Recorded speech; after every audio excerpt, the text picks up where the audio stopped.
Good afternoon students. मैं विजय कुमार सिंह। आज economics के अगले लेक्चर हम लोग चलते हैं। तो आज का हम लोग का टॉपिक है, हम लोग जैसे कल हम लोगों ने अर्थव्यवस्था के प्रकार में देखा। हम लोगों ने देखा कि अर्थव्यवस्था को हम लोगों ने 3 भागों में विभाजित कर रखा है। सबसे पहले हमारी थी पूंजीवादी अर्थव्यवस्था, पूंजीवादी अर्थात कैपिटलिज्म। फिर उसके बाद हम लोगों ने समाजवादी अर्थव्यवस्था, सोशलिस्ट, और उसके बाद एक हमारी अर्थव्यवस्था मिश्रित अर्थव्यवस्था अर्थात मिक्स्ड इकोनॉमी। अर्थव्यवस्था को हम लोगों ने ऑटोनोमिया शब्द से लिया है, जिसका इंग्लिश वर्जन हो जाता है इकोनॉमी अर्थात इकोनॉमिक्स हो जाता है। उसी का हिंदी वर्जन हो जाता है अर्थव्यवस्था से क्या तात्पर्य। तो आज का हम लोग का टॉपिक है पूंजीवादी अर्थव्यवस्था की विशेषताएं क्या है, अर्थात पूंजीवादी अर्थव्यवस्था की विशेषताएं क्या है। तो पूंजीवादी अर्थव्यवस्था से तात्पर्य आप लोग मिलेगा सबसे पहले निजी स्वामित्व। जी हाँ, अर्थात पूंजीवादी अर्थव्यवस्था से तात्पर्य है स्वयं का स्वामित्व जाना, क्योंकि कल की क्लास में मैंने आपको बता दे रखा था कि पूंजीवादी अर्थव्यवस्था स्वयं के लाभ को देखती है। जब व्यक्ति स्वयं के लाभ को देखेगा तो निजी स्वामित्व भी होगा उसका। अर्थात अगर मेरा कोई फर्म चल रहा है तो मैं उसका स्वयं का क्या हो जाऊंगा, मालिक हो जाऊंगा। जैसे कोई ठेले में लगाने वाला, कोई समोसा वाला है, ब्रेड पकौड़ा वाला है, या चाय के एक टपरी को भी अगर ले लें हम, तो उस दुकान का स्वयं का वो मालिक हो जाता है। अगर उसकी पर्सनली दुकान है तो उसका आय व्यय सब वो अपना जो है सब हिसाब किताब रखता है।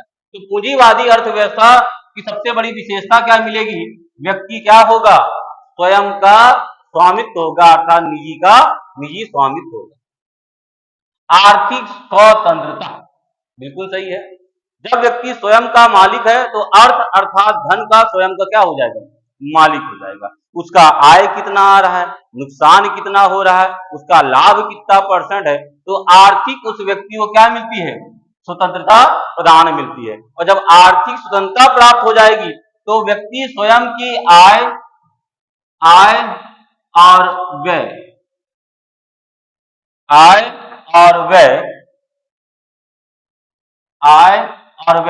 की गणना करते हुए वो अपने आप को लाभ की ओर बढ़ाना चाहेगा।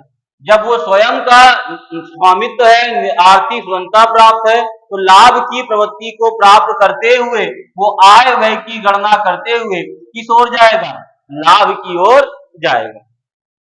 तो लाभ की प्रवृत्ति किसमें अधिक मिलती है, पूंजीवादी अर्थव्यवस्था में देखने को मिलती है। फिर चौथा पॉइंट हमारा उत्तराधिकार। उत्तराधिकार से तात्पर्य है जब व्यक्ति स्वयं का रोजगार कर रहा होगा, उसके बाद की जो आने वाली जनरेशन हो जाएगा, उसके आधार के बाद जो है वो अपने आप को यानी स्वयं की पीढ़ी को बनाए रखने के लिए उसको बहुत ज्यादा मतभेद देखने को नहीं मिलता है। और उत्तराधिकार के रूप में जिसको वो चाहेगा उसको बाय लेटर के माध्यम से उसको प्रदान कर देगा। अर्थात उत्तराधिकार को लेकर भी बहुत ज्यादा बहस नहीं है पूंजीवादी अर्थव्यवस्था में। जो व्यक्ति मालिक है उसको चाहे वो अपने अनुसार जो है उसको वो बना लेगा। फिर उसके बाद सामाजिक वर्ग भेद। पूंजीवादी अर्थव्यवस्था की सामाजिक वर्ग भेद यानी जो व्यक्ति पूंजीवाद में गणना हो जाती है तो अपने आप में वह क्या हो जाता है, सामाजिक वर्ग भेद, एक अलग से उसका एक दायरा बन जाता है। जब अलग से एक दायरा बन जाता है तो सामाजिक परिदृष्टि दोष से वह एक अलग छाप छोड़ने लगता है। ये पूंजीवादी अर्थव्यवस्था की ये क्या है, सामाजिक विशेषता आपको देखने को मिल रही है।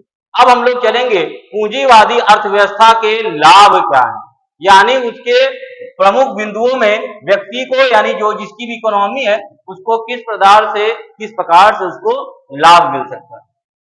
तो सबसे पहले अगर हम ध्यान देंगे तो पूंजीवादी अर्थव्यवस्था में व्यक्ति के रहन सहन में वृद्धि देखने को मिलती है।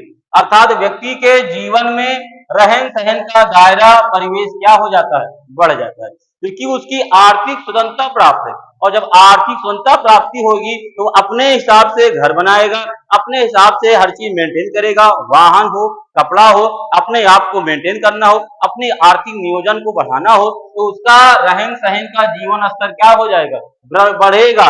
अर्थात क्या होगी, वृद्धि देखने को मिलती है। फिर उसके बाद पूंजीवादी अर्थव्यवस्था में लचीलापन अर्थात फ्लेक्सिबिलिटी आपको देखने को मिलती है। पूंजीवादी अर्थव्यवस्था में लचीलापन देखने को मिलेगा, अर्थात लचीलापन से मतलब है जैसी उसकी आय होगा वैसा व्यय भी कर सकता है। यानी अपनी यदि उसकी आर्थिक स्थिति खराब होती है तो पूंजीवादी अर्थव्यवस्था में लचीलापन भी, यानी व्यक्ति अपने आप को बनाने के लिए जो थोड़ा फ्लेक्सिबिलिटी भी, यानी अपने आय व्यय को कंट्रोल करने के लिए सामंजस्य भी बनाए रखने में इसमें सहायता प्रदान होती है। और जब पूंजीवादी अर्थव्यवस्था होगी तो व्यक्ति स्वयं का मालिक है तो उत्पादन वृद्धि करने में भी बहुत बड़ी सहायता प्राप्त होती है और स्वतंत्रता तो मिल ही रही है इसमें। यानी पूंजीवादी अर्थव्यवस्था की अगर बात करें हम तो उसमें लाभ के रूप में अगर देखें तो उसमें सबसे बड़ा जो आपको लाभ देखने को मिल जा रहा है उसमें रहन सहन, जीवन स्तर बढ़ेगा, लचीलापन बढ़ेगा, उत्पादन में वृद्धि होगी, साथ में स्वतंत्रता भी प्राप्त होती है। अब आगे हम लोग चलते हैं, ये हो गया महत्वपूर्ण बिंदु और लाभ। अब हम आगे चलेंगे इसके दोष में कि पूंजीवादी अर्थव्यवस्था में दोष किस चीज का है, अर्थात हानि क्या क्या उसके अंतर्गत हो सकती है। तो सबसे पहले हम अगर दोष में देखेंगे तो यानी उसके सबसे पहले बेकारी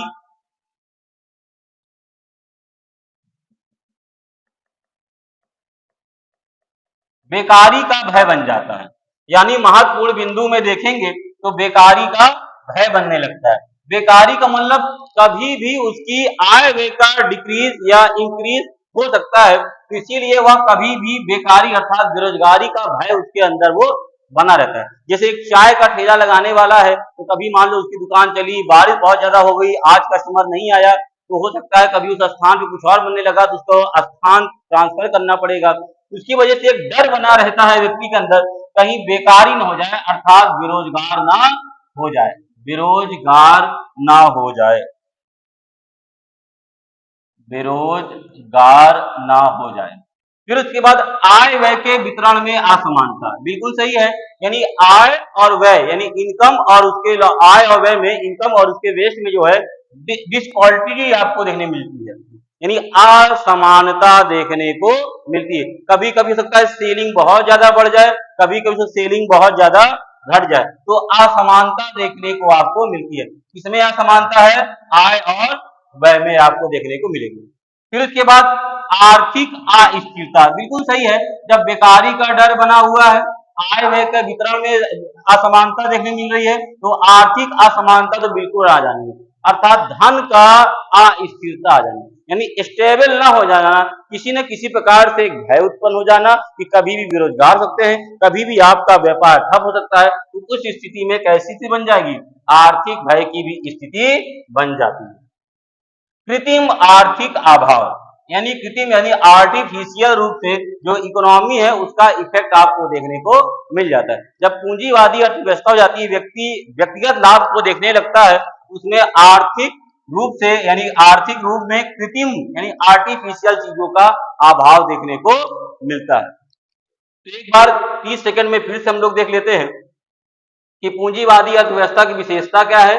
सबसे पहली बड़ी विशेषता आपको देखने को मिलेगी निजी स्वामित्व, फिर उसके बाद आर्थिक स्वतंत्रता, उसके बाद लाभ की प्रवृत्ति, उत्तराधिकार, सामाजिक वर्ग भेद और आय व्यय हो जाएगा भैया, फिर अधिक से अधिक लाभ पाने के लिए सोचेगा व्यक्ति। फिर उसके बाद पूंजीवादी लाभ में अगर हम देखेंगे, पूंजीवादी पूंजीवादी लाभ, पूंजीवादी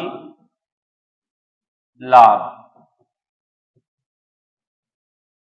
तो पूंजीवादी लाभ में अगर देखेंगे तो रहन सहन बढ़ जाएगा, लचीलापन हो जाएगा, उत्पादन में वृद्धि हो जाएगी, स्वतंत्रता प्राप्त होगी, स्वयं में चालकता बढ़ जाएगी और साथ साथ में न्यायशीलता भी बढ़ने को देखने को मिल जाती है। स्वयं में चालकता से तात्पर्य जाता है व्यक्ति स्वयं में ही ड्राइवर का रूप धारण कर लेता है। जैसे ट्रक का मालिक हो और स्वयं ड्राइवर ही हो तो स्वयं का क्या हो जाता है, तो स्वयं की उसके पास क्या हो जाएगी, चालकता हो जाएगी।